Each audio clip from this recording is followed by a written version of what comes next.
What's it like using a 3DS in 2025? Is it still worth buying one? Is there anything that you should know or look out for?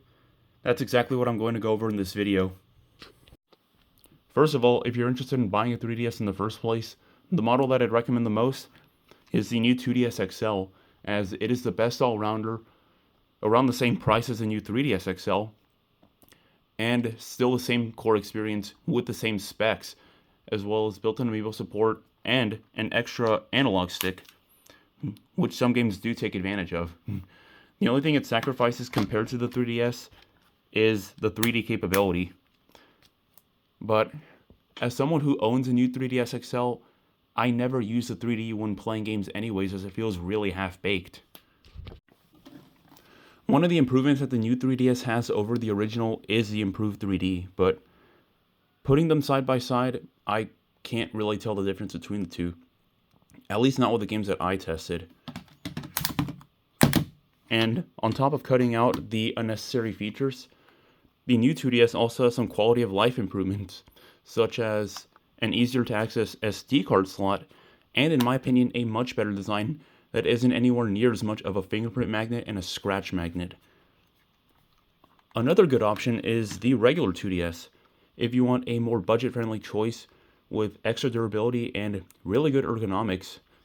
Some things you will sacrifice are the extra speaker, amiibo support, and some games either won't play at all on the 2DS or just won't play as well compared to the new 3DS or the new 2DS XL.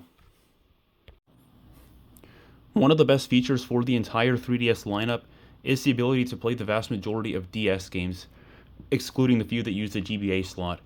But the issue is the fact that the 3DS stretches the DS game to fit the entire screen, resulting in the game looking more blurry.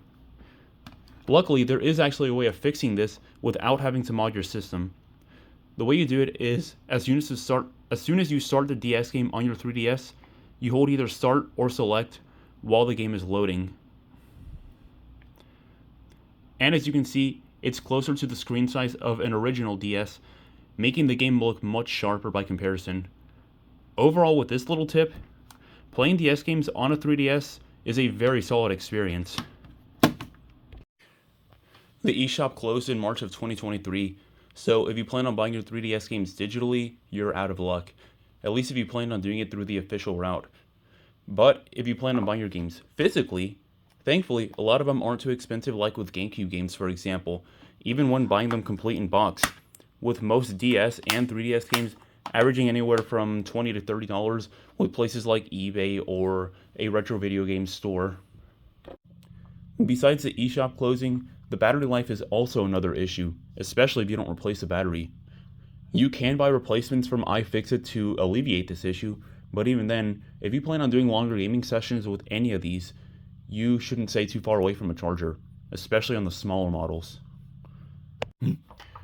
The 3DS is still absolutely worth it, as it has a fantastic library of DS and 3DS games that aren't available on other Nintendo systems. The only drawbacks are the battery life and the inability to download games thanks to the eShop closing down. And the cameras are not that great. But to be fair, you're not buying this for the cameras. At least I would hope so. But even then, if you're considering purchasing a 3DS, I'd say go for it, with my two most recommended options being either the regular 2DS or the new 2DS XL.